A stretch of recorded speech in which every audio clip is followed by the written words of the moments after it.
No para grabar.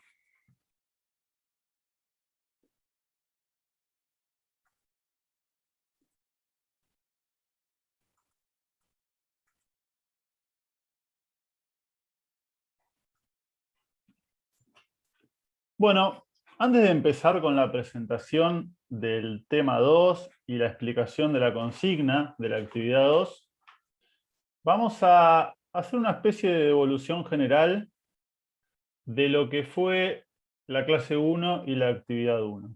¿Sí?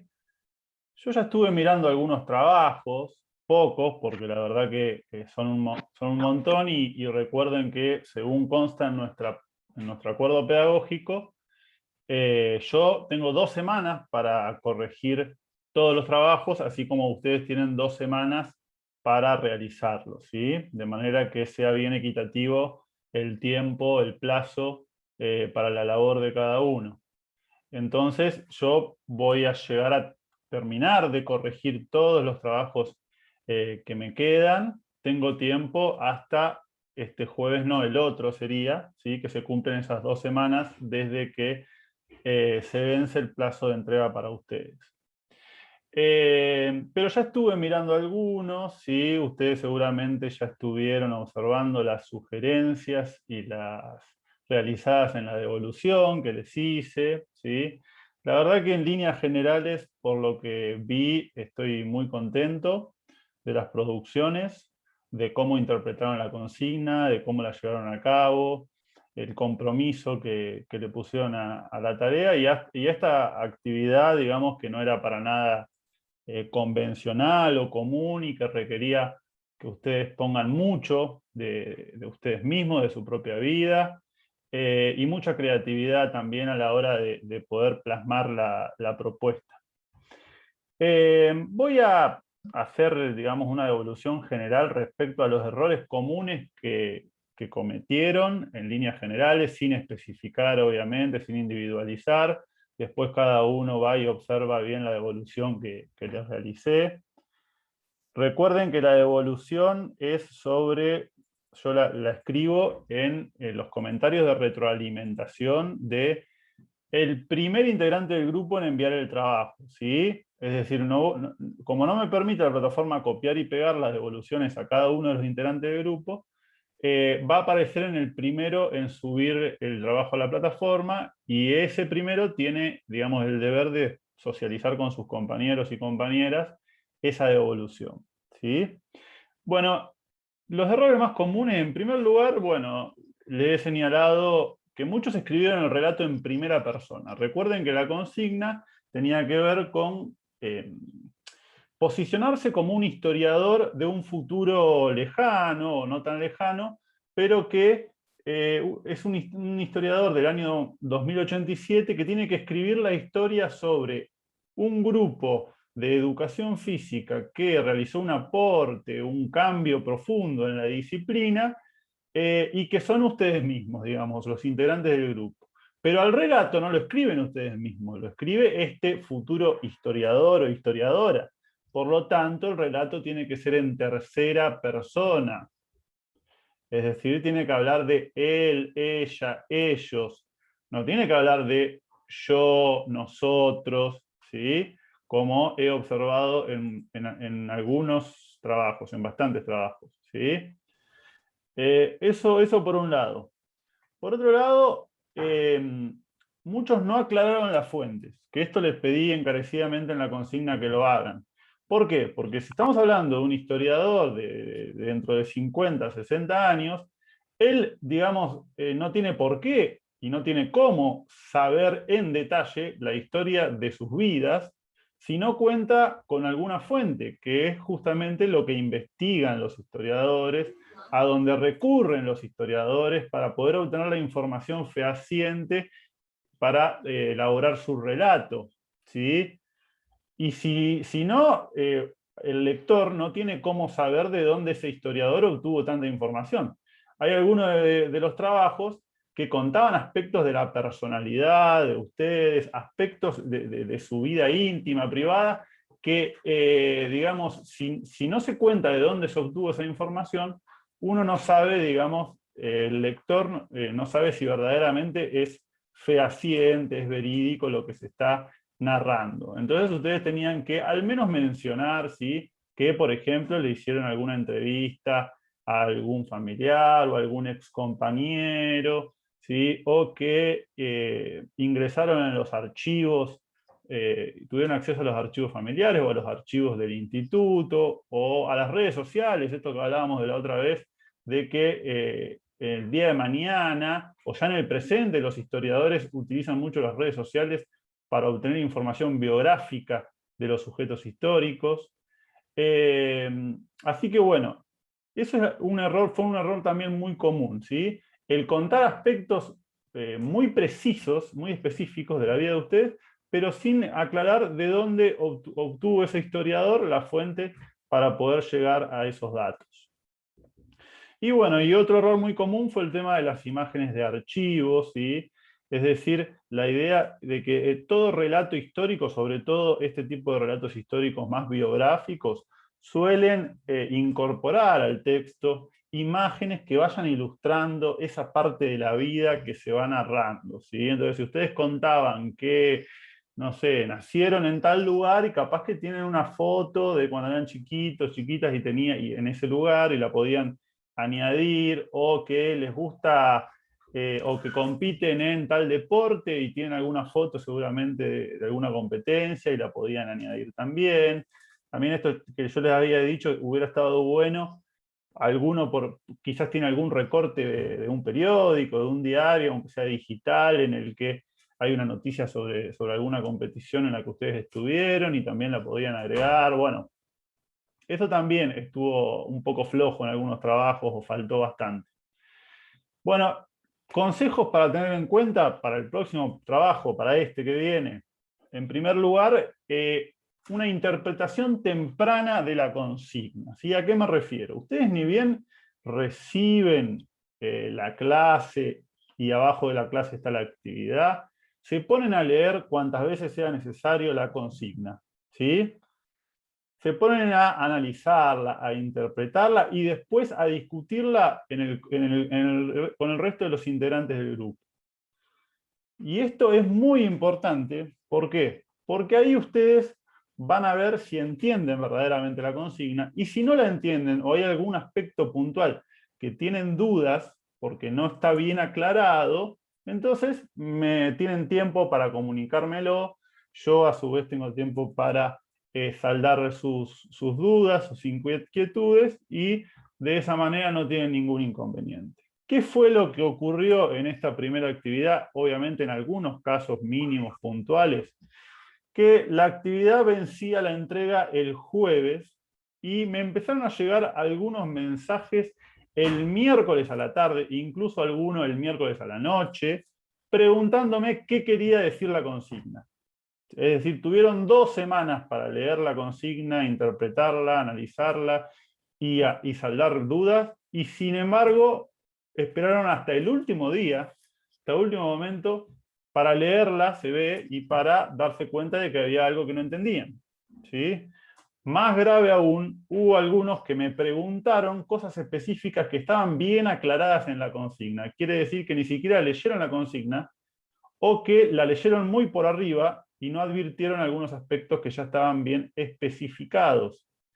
¿Sí? Y les resultó más sencillo, más fácil, más cómodo escribirme un mensaje y preguntarme directamente a mí cuando en realidad simplemente tenían que leer bien la consigna. Bueno, ese es un error que les pido que no vuelvan a cometer para esta actividad 2, ¿sí? Porque me ahorran tener que explicar a mí algo que ya está explicado en la consigna, se ahorran sobre todo a ustedes mismos perder tanto tiempo o llegar muy sobre el pucho a interpretar una consigna, ¿sí?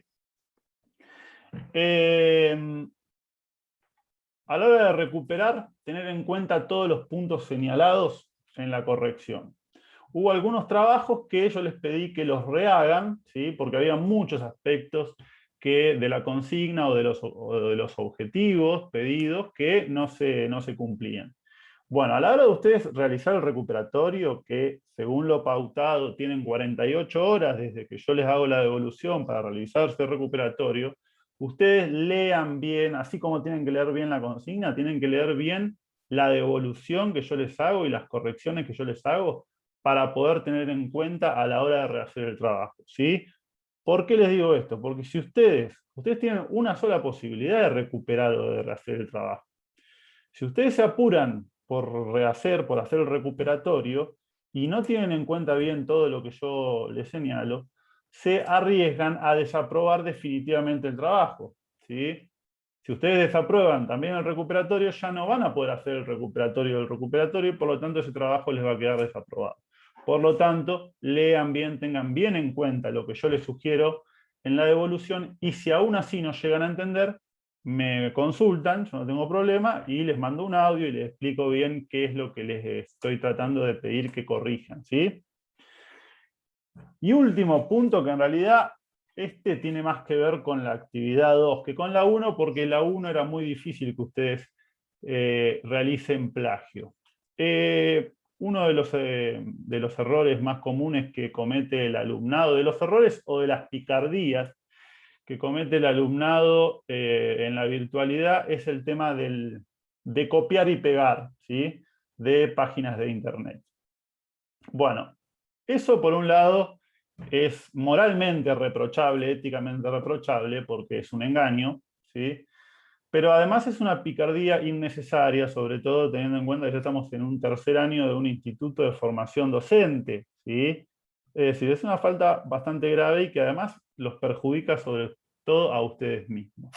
Pero también porque es una picardía muy fácil de detectar, ¿sí? Es decir, yo me doy cuenta enseguida cuando, después de tantos años de docencia y después de tanto tiempo de virtualidad ya, me doy cuenta enseguida cuando un texto es escrito por ustedes o cuando un texto es pegado de alguna página de internet o es redactado por con un lenguaje quizás más técnico, más académico, ¿sí? Y me basta con copiar lo que ponen y ponerlo en el Google para saber de dónde sacaron esa información. Hay una diferencia que quizás parezca simple o parezca no tan evidente, pero que sin embargo lo es, y es la diferencia entre cita y plagio, ¿sí? O referencia y plagio. Hay veces en los que quizás ustedes no quieren plagiar, no quieren cometer la picardía, el engaño de copiarse. Pero como no saben citar correctamente, lo terminan haciendo igual, ¿sí? ¿Qué quiero decir con esto? Que ustedes pueden efectivamente sacar información de internet, siempre y cuando sea de un sitio serio, de un sitio, digamos, que esté reconocido académicamente y demás. Ahora bien, si ustedes a esa información que sacan de ahí, porque quizás no estaba en el material y la querían poner igual, en el material de la clase me refiero, lo pueden hacer, pero tienen que ponerlo entre comillas, si es una cita textual, y tienen que aclarar el autor y el sitio de donde obtuvieron esa información. Si ustedes no hacen nada de eso, es plagio, ¿sí? ¿Y qué quiere decir que sea plagio? ¿O qué consecuencias tiene? Que desaprueban automáticamente el trabajo sin posibilidad de recuperarlo. Eso es lo que está pautado también en el acuerdo pedagógico. No se puede recuperar un trabajo en el que se detecte una copia o un plagio, ¿sí? Por lo tanto, tengan mucho cuidado de no cometerlo. Y para eso recuerden poner entre comillas cuando hacen una cita textual y aclarar de dónde, el enlace o el sitio de donde obtuvieron esa información. ¿Está bien? Bueno, respecto al aula virtual, todo esto que dije respecto al trabajo, al informe, respecto al aula virtual, también hay algunas cuestiones que me gustaría señalar. En primer lugar, antes de participar en el aula es importante conocer el tema de la clase, ¿sí? Y esto lo digo porque ya el jueves subí la clase y ya el viernes había intervenciones en la pizarra virtual, en el Padlet, y en realidad, no digo que esté mal, pero la idea de la participación en el aula es discutir, intercambiar, interactuar sobre los temas de la clase. Y yo verdaderamente no creo que hayan llegado a leer todos los temas de la clase y el material en un día, ¿sí? Entonces, tómense el trabajo de los primeros días, leer la clase, ver los videos, en este caso la película, tratar de empaparse de los temas, de vincularse con los temas y a raíz de eso reflexionar, debatir y plasmar su producción en el aula virtual, ¿sí? Tanto en la pizarra como en el foro. Otro, bueno, en términos más específicos, más puntuales, en la pizarra visual lo que se observó fue poca interacción, ¿sí? Yo les dije que ahí ustedes en el Padlet pueden no solo ponerle me gusta a las publicaciones de sus compañeros, sino también comentarlas. Y comentarlas, digamos, implica poner, por ejemplo, que les gustó mucho, que les interesó mucho. También discutirlas, ¿sí? La discusión, el debate, no tiene por qué ser visto como algo negativo. Es necesario, obviamente siempre que se dé en un clima de respeto, ¿sí? Y yo la verdad que no voy a juzgar bien o mal una publicación porque sea comentada negativamente por los demás estudiantes y demás. Al contrario, la voy a tener como algo muy significativo que dio lugar a un intercambio, a una discusión que favorece la construcción de conocimiento, ¿sí? Así que no tengan miedo, tanto en la pizarra virtual como en el foro, a comentar las publicaciones de sus compañeros, de sus compañeros, ¿sí? Siempre con respeto, vuelvo a repetir, y con argumentos, sobre todo con argumentos, porque eso es lo que importa. En la pizarra virtual lo que importa es más la imagen, es decir, el efecto visual por sobre el texto, ¿sí? Por eso yo les pido que las intervenciones grupales que hagan sean más breves en términos textuales, que sea una breve reflexión, ¿sí?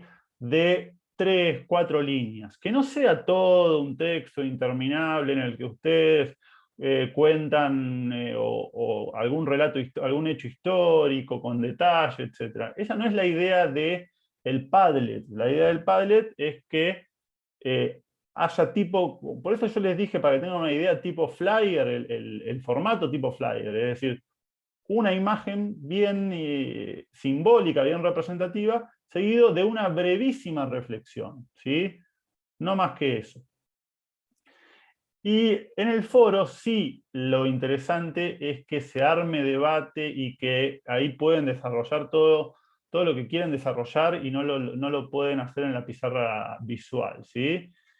Tengan en cuenta que el interrogante que yo dejo ahí de introducción, de copete, tanto en la pizarra como en el foro, no es una pregunta que ustedes tienen que responder de manera textual, sino que es un disparador para iniciar de alguna manera la discusión. ¿Y esto por qué lo digo? Porque muchas intervenciones fueron en el sentido de poner, bueno, ¿qué significa la soberanía? Busco una definición de soberanía y pongo, la soberanía es 2 puntos, tal, tal, tal.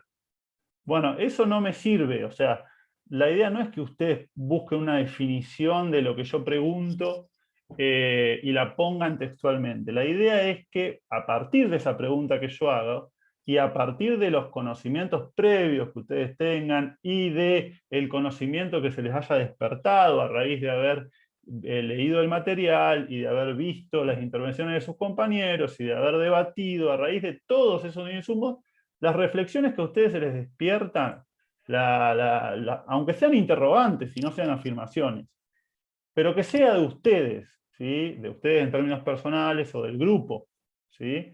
No que sea algo, una información que yo saco de un sitio de internet, por más de que la cite correctamente, no sirve tanto eso, ¿sí? Sino más bien que salga de ustedes mismos, de sus propias reflexiones, de su propio debate, de sus propias inquietudes. Bueno, no tenerle miedo a la discusión. Se puede resumir en esa frase. No tengamos miedo a abrirnos, ¿sí? A mostrar lo que verdaderamente pensamos, a discutir, a intercambiar ideas con nuestros compañeros, porque así se construye el conocimiento de manera plural, democrática, participativa.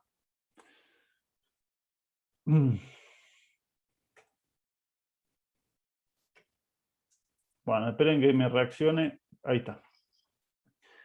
Bueno, y esto yo en realidad lo copié la propuesta de acuerdos pedagógicos, porque evidentemente, o quizás a muchos de ustedes no la pasaron por alto, no la tuvieron tan en cuenta, o quizás ni siquiera la leyeron, ¿sí? Cosa que les pedí que hagan.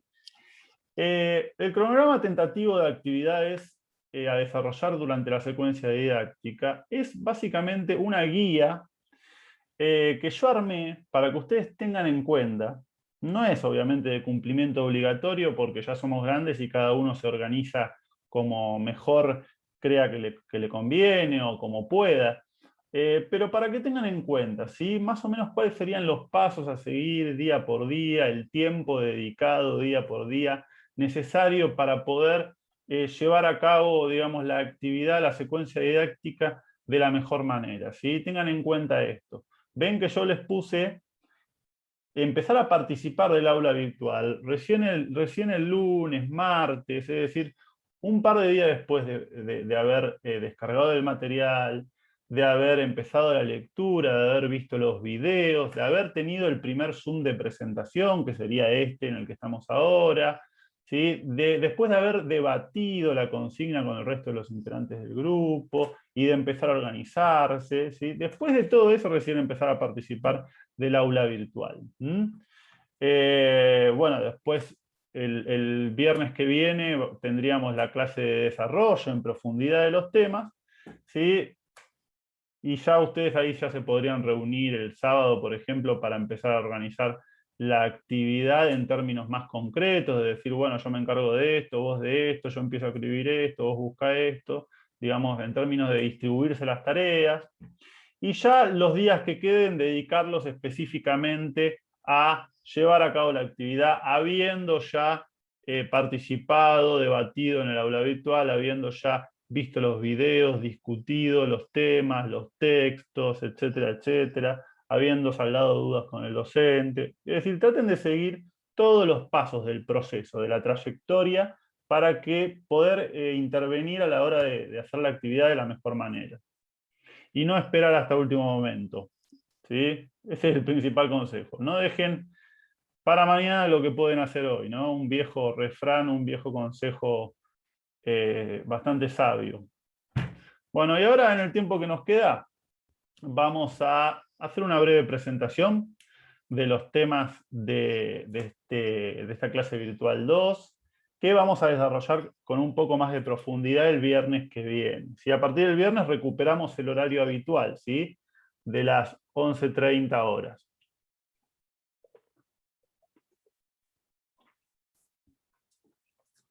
Esta clase 2, que inaugura la unidad 1, se inicia con el debate, con la pregunta, el interrogante, ¿qué significa ser salvaje? ¿Sí? Que es uno de los interrogantes que ustedes van a tener en el foro. Y el tema es básicamente lo que implicó el genocidio de los pueblos originarios, el mal llamado descubrimiento de América, ¿sí? Y la educación durante ese periodo de la colonia. Bueno, se inicia con este dibujo que ya lo habíamos visto la clase pasada, y con una frase muy emblemática del escritor uruguayo Eduardo Galeano, que escribió uno de los libros fundamentales para lograr desentrañar, deconstruir lo que implicó y lo que implica hasta el día de hoy la conquista, que es Las venas abiertas de América Latina. ¿Sí? Les recomiendo ese libro, quizás algunos ya lo hayan leído en la escuela o vean que quizás lo haya leído algún familiar y lo tengan ahí. Bueno, es fácil de conseguir, creo que también está en PDF. Les recomiendo Las venas abiertas de América Latina de Eduardo Galeano. Y bueno, y allí hay una frase que dice Galeano muy interesante, que dice: en América todos tenemos algo de sangre originaria, algunos en las venas y otros en las manos. ¿Sí? Es decir, de alguna manera todos participamos de esa identidad que a lo largo de la historia se ha intentado ocultar, negar, o de esas identidades, de esa pluralidad de identidades, de culturas que se ha intentado borrar de un plumazo de la historia, que es la de los pueblos originarios. ¿Sí?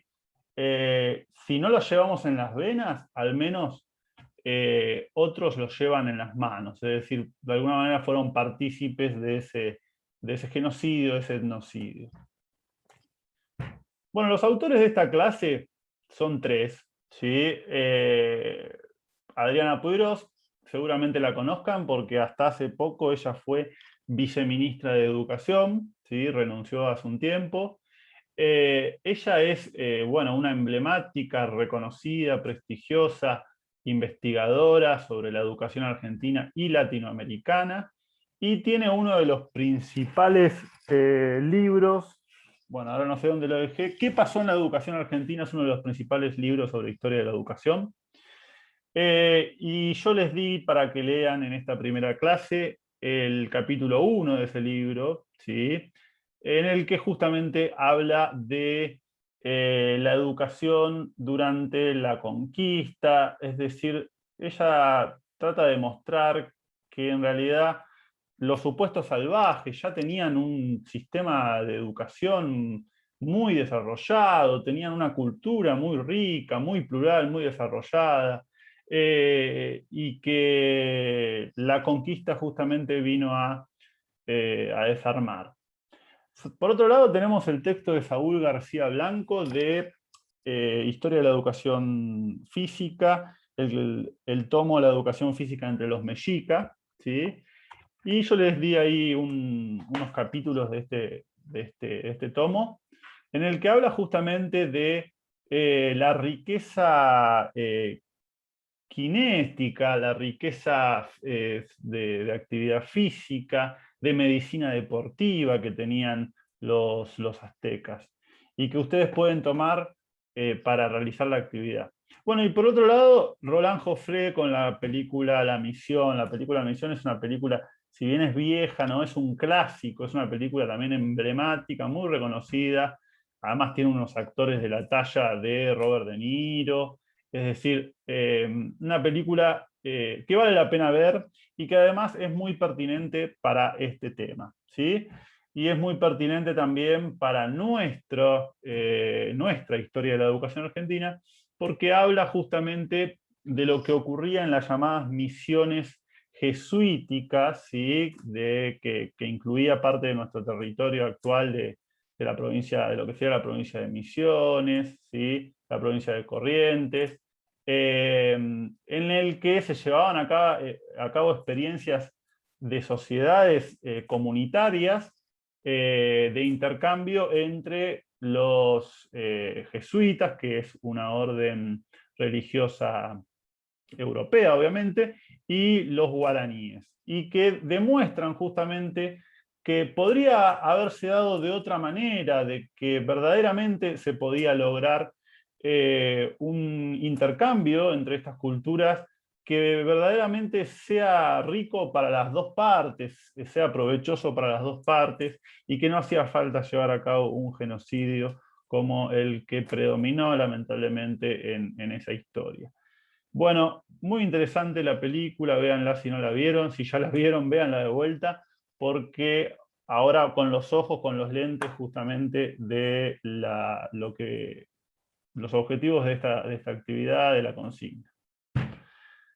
Bueno, historia de la vieja historia, este es el primer capítulo, la introducción de la clase que yo les armé, ¿sí? En la que más o menos planteo que hay que sospechar de la historia cuando tiende a dividir a los sectores en buenos y malos, civilizados y bárbaros en este caso, porque suelen construir un relato sesgado que intenta por medios simbólicos perpetuar una dominación que comenzó por medios militares, ¿sí?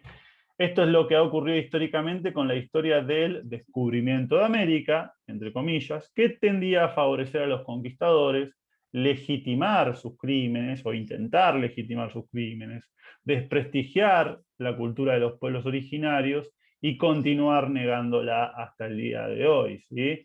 A esto es lo que hemos llamado la vieja historia, escrita por los vencedores con la sangre de los vencidos. Bueno, y acá lo ilustré con una especie de meme que encontré ahí en internet, que es muy, muy ilustrativo, ¿no?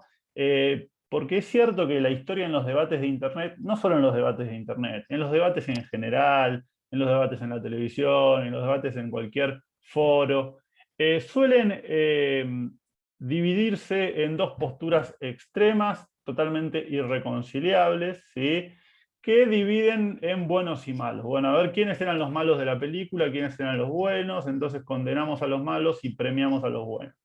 Bueno, no es así la historia. Por lo general, la historia implica procesos muchísimo más complejos en los que predominan los grises, es decir, predomina la complejidad, predomina la relatividad de los aspectos, que impide establecer juicios tan maniqueos, tan determinantes como, bueno, estos eran los buenos, estos eran los malos, y colorín colorado, el cuento se ha acabado, ¿sí? Tratar de no acercarnos a la historia como nos acercamos a una película de Netflix, o a una serie de Netflix.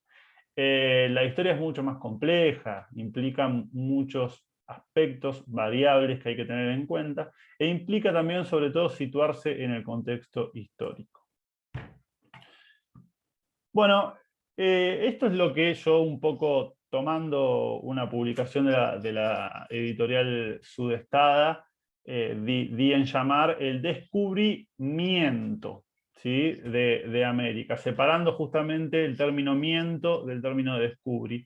Justamente porque la vieja historia de la conquista de América no solo tendió a contar la parte de la historia que le convenía, sino además construyó su relato sobre una multiplicidad de mentiras, ¿sí? Si ustedes ya leyeron la clase, saben a qué mentiras me estoy refiriendo. Es decir, no se trata de que lo contaron de una manera diferente, sino que directamente mintieron sobre algunos hechos específicos de lo que fue la conquista. Y lo más grave es que esas mentiras, hasta no hace poco, y quizás incluso en algunos casos hasta el día de hoy, se enseñan en las escuelas como si fueran verdades, ¿sí? Y se transmiten de generación en generación como si fueran verdades. Hasta no hace muchos años se celebraba en nuestro país el Día de la Raza, ¿sí? Se realizaban recreaciones totalmente sesgadas y totalmente llenas de prejuicios racistas en los actos escolares, y de esa manera se educaba a los niños, a las niñas, a las nuevas generaciones, y de una manera totalmente racista. Entonces lo que yo planteo es que tenemos la obligación como educadores, como futuros educadores, de conocer en profundidad los hechos que enseñamos y de deconstruir esa historia oficial, esa vieja historia, para poder verdaderamente construir ciudadanía, una ciudadanía abierta a la diversidad, librada de prejuicios etnocéntricos, de prejuicios racistas, ¿sí? Y poder acercarnos a la tan deseada educación intercultural, ¿no? Que desde hace muchos años se viene hablando de educación intercultural, pero hasta el día de hoy cuesta que haya una implementación efectiva de este derecho, que no es solo un derecho de los pueblos originarios o de los descendientes de los pueblos originarios, sino es un derecho de todos y de todas a poder involucrarnos en una cultura más diversa, más plural, a poder conocer verdaderamente todos los aspectos enriquecedores que tienen las culturas de los pueblos originarios, ¿sí? De los pueblos que de manera milenaria habitan estas tierras. Y también nos hace mejores personas, básicamente, porque si nosotros nos libramos de todos esos prejuicios, juzgamos menos, ¿sí? Aceptamos más, reconocemos más y somos mejores personas. En definitiva, ese es uno de los objetivos de esta clase, o una de las conclusiones, podríamos decir. Bueno, un aspecto central de la clase es el famoso debate de la Junta de Valladolid, que se dio ya por el año 1550, es decir, un par de décadas después nomás de la conquista, que se dio entre estos señores, que vendrían a ser el fray Bartolomé de las Casas y Jesús Ginés de Sepúlveda, que eran dos hombres letrados, dos juristas pertenecientes a la orden católica, obviamente, a la religión católica, y que discutían acerca de cómo era la mejor manera de llevar a cabo la conquista, ¿sí? Lo que no tenía ninguna duda los dos es que los pueblos originarios eran pueblos salvajes. Y la discusión era qué hacer con los salvajes. Básicamente, si civilizarlos mediante formas más pacíficas, más tolerantes, o a los latigazos. Básicamente en eso consistía el debate entre Las Casas y Sepúlveda. Lo que nosotros queremos tratar de discutir también y tener en cuenta que hay experiencias como las que muestra la película La Misión que no entraron en ese debate, ¿sí? Y esto nos lleva a la discusión de qué significa ser salvaje. Ya se va a cortar el Zoom, así que cualquier duda que tengan me escriben por WhatsApp. El término salvaje, junto con el de barbarie, es el que más se ha utilizado históricamente para descalificar. Y los principales sentidos que despierta son, por ejemplo, los que despierta